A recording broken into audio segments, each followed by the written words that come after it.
Allah. Bismillah walhamdulillah wassalatu wassalam ala rasulillah wa ala alihi wa ashabihi ajma'een.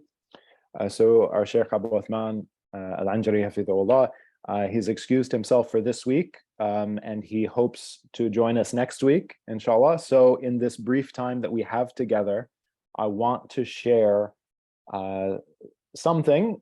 Inshallah, it won't be too long, but I believe it's an important topic for us to be reminded about. So this comes from a statement of Shaykh al-Islam Ibn Taymiyyah rahimahullah, and this is found in Majmu' al-Fatawa, volume 18.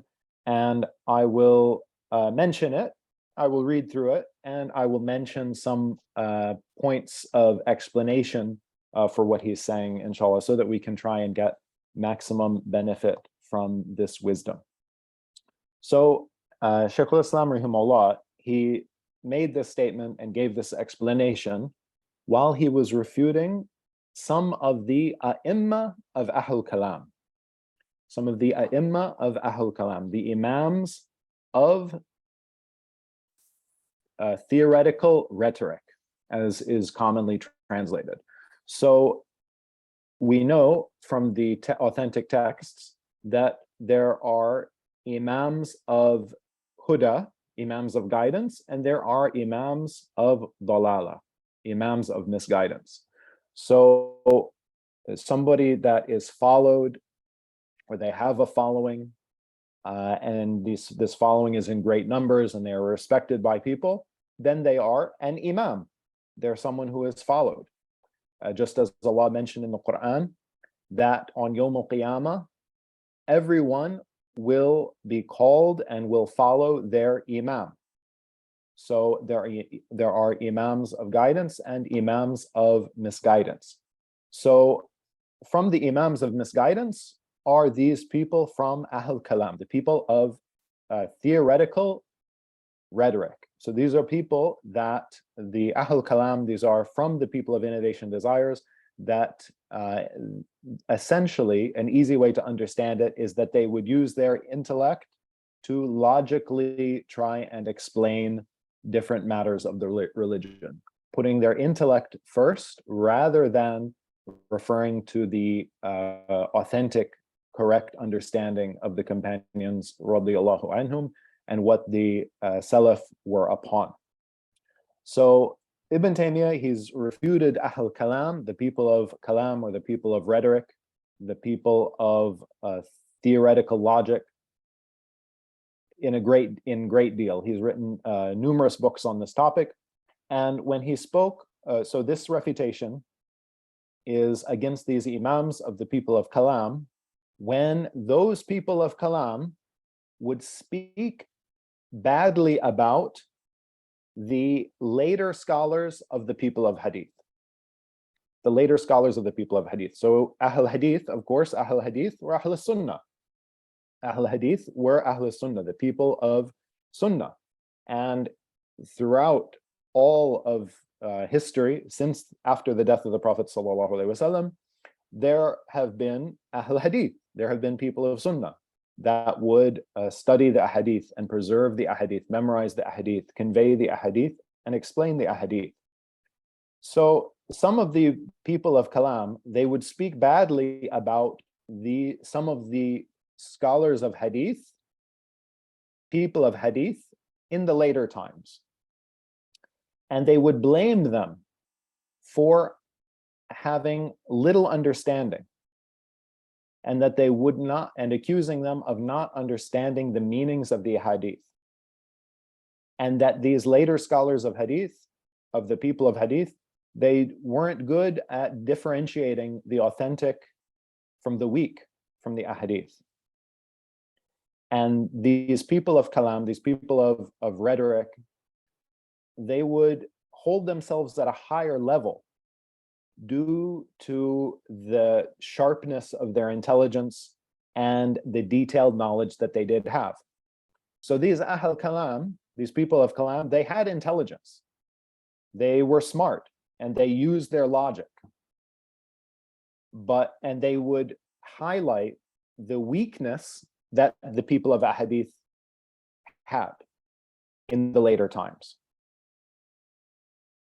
So Ibn Taymiyyah rahimahullah, in this refutation of them, he said there's no doubt that this is present in some of them, that some of those people of hadith would use fabricated ahadith in issues of fiqh, and they would use different narrations, and they would use different stories that have been narrated that are not authentic. And that some of the people of hadith, they would mention from the Quran and from the hadith what they did not understand correctly. And I myself have seen very strange things from this. I've seen very strange examples of this.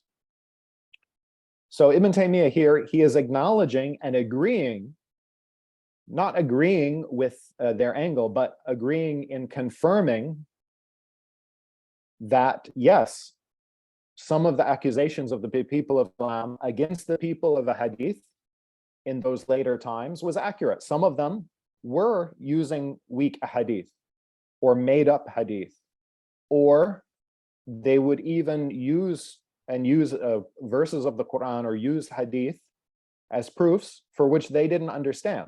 And Ibn Taymiyyah acknowledged that even he himself has seen strange examples of this. And then he continued, Ibn Taymiyyah rahimahullah, he said, but in comparison to other than the people of hadith, then it is like the comparison of the Muslims to other than them from the religions. So everything wrong, every mistake, every error, everything bad that we find in some of the Muslims, then we find it more present in other than them. And every good that we find among other than the Muslims, then we find that goodness more strong and more present among the Muslims. So just like that, in the comparison between the Muslims and the non-Muslims, then he said, this is likewise the situation of the people of hadith in comparison to other than them. And because some of the people of hadith have spoken with hadith that they don't understand correctly, then these other innovated sects, like the people of Kalam, they take it upon themselves also to speak without knowledge. And when the people of innovation, like the people of Kalam, speak without knowledge, then this is more terrible than what the people of hadith had done. And he continued, rahimahullah, Ibn Taymiyyah. So some affairs are very detailed, whether they are affairs related to the truth or with falsehood, or affairs related to iman and kufr. And these aren't understood except with intelligence and sharpness. And due to that, when these people of Kalam would have a high intelligence and they would have a lot of knowledge, they would speak against the people of hadith, even if the iman of the people of hadith was better than their iman. And if those people of hadith had a weakness in their intelligence and in their articulation, in the way that they explained the affairs, if they had a weakness in that. And this is like the statement of Allah, the Most High, إِنَّ الَّذِينَ أَجْرَمُوا كَانُوا مِنَ الَّذِينَ آمَنُوا يَضْحَكُونَ وَإِذَا مَرُّوا بِهِمْ يَتَغَامَزُونَ.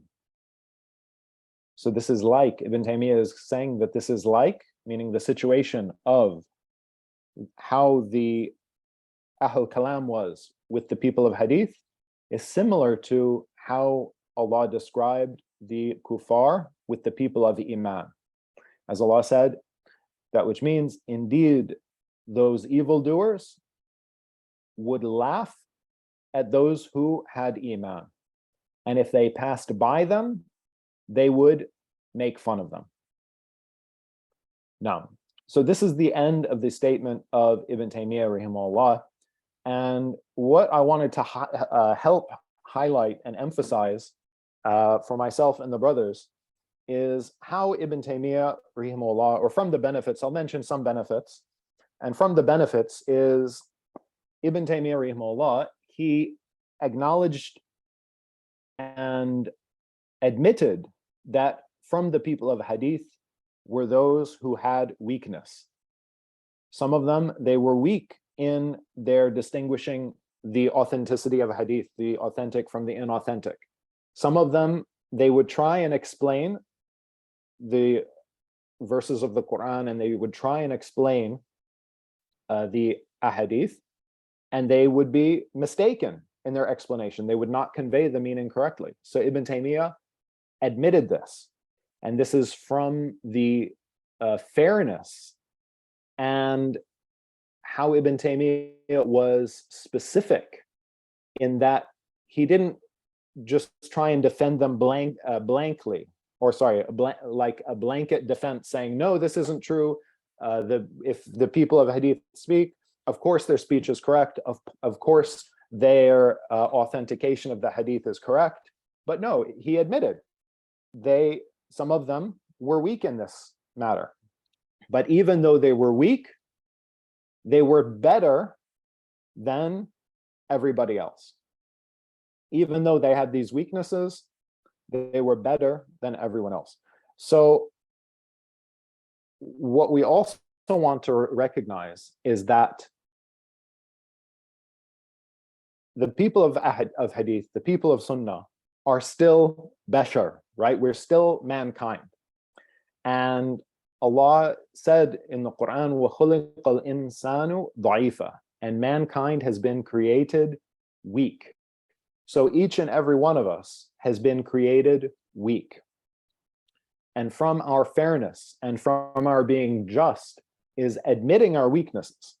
And at the same time that we recognize we are weak and we admit that we are weak, it is upon us to strive and be our best to be as strong as possible. Like the Prophet ﷺ said, "Al-mu'min al-qawi khayrun wa habbu ila Allah min al-mu'min al-da'if wa fi kullin khayr." That the strong believer is better than the weak believer. And in each of them is goodness. In each of them is goodness. So this is some of what I wanted to remind myself and the brothers, that upon us is to strive, upon us is to recognize that each and every one of us has weakness, each and every one of us has some strengths, and that some of us have different strengths that others don't have. And each of us has weaknesses that others from among us don't have. So we should strive to be complementary to each other, meaning that when we work together and we cooperate with each other, each person plays to their own strengths, and each person makes up for and compensates for each other's weakness. Now, so that's what I wanted to mention. If anybody has any specific question related directly to the points that we mentioned, then I could try and take that if any further clarity is needed, inshallah.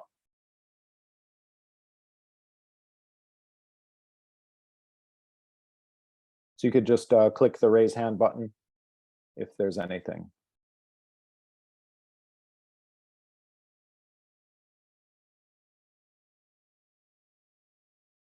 Okay, Fadl, Irshad.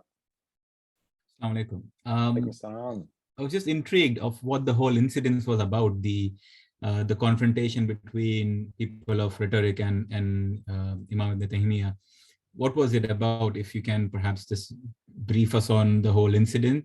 I mean, you gave us the insight, but I was perhaps intrigued of what the whole discussion was about. Maybe there is some benefit in there.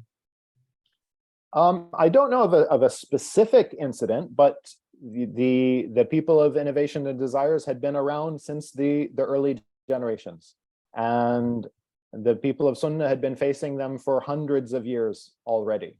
So all the way from the time of Imam Ahmad rahimahullah, when he was imprisoned and tortured and jailed because the Khalifa at that time was trying to force the people of Hadith to say that the Quran was created based on their logical intellect that they would try and use, which was not correct.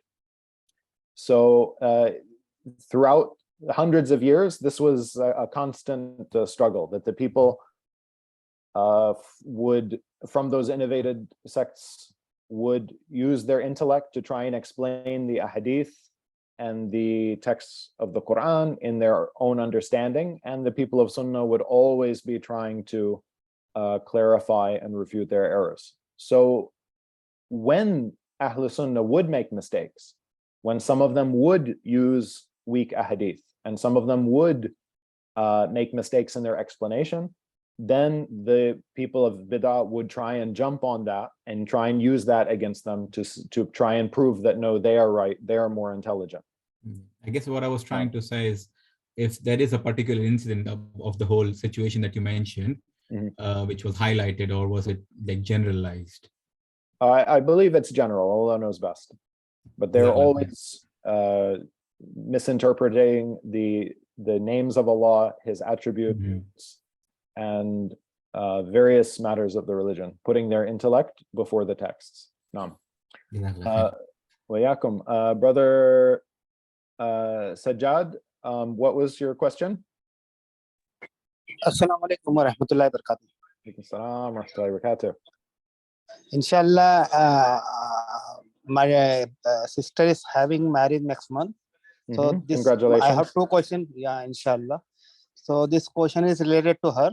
She asked me to, she requested me to ask you people regarding this. First thing is regarding maher. So is there any specific maher which should be, that should be mentioned while the time of marriage, or we can have any amount of maher? What is the ruling regarding this? The another question is regarding walima. So after marriage, till how many days we can have the walima, or can we do walima and marriage together? This was our question.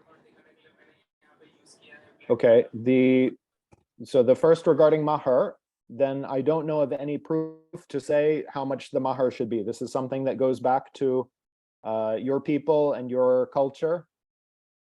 There has to be a mahar, but it's not specific. It should be as low as she wants to accept, and it should be not too high that it becomes a burden upon what the brother is able to pay. Okay, the second one? Yeah, and the second regarding the walima, then it should be after the marriage, but so the walima is after the nikah happens. Sorry, after the marriage happens. So it once cannot they're be combined, married, na? It cannot be combined, na? I don't Marriage know. and walima. Yeah, I don't know. I can try and check on it for you. Okay. Inshallah, and get back to you. When you say just to clarify, when you say combined, you're saying like do the agreement and then have the party, or not party, but the dinner or whatever on the same day. Yeah, on the same day, because this is her second marriage, so they don't want to make two different programs. So that's why they have come into common understanding. We'll make nikah and walima at the same day. So I just told her, let me ask to my Shaykh so that we can clarify this, if it is permissible or not permissible. Yeah, I'll try and check, inshallah. When are you planning for? next month 24. Next month. Okay. We have time. Yeah. We have enough time. Yeah. Inshallah, we'll try and get back to you with that. And just to clarify also, are they going to be living together immediately, or they're going to be how much long? A long time? Immediately. Okay. Jade. Okay, thanks for the clarification. Inshallah, we'll try and get the correct answers for you, brother. Jazakallah khairan. Wayakum. Okay, Jazakumullah khairan, brothers. Nobody else put their hand up or anything. So inshallah, we'll continue with Shaykh Al-Anjari next week is the plan, inshallah. Take care. Have a great week.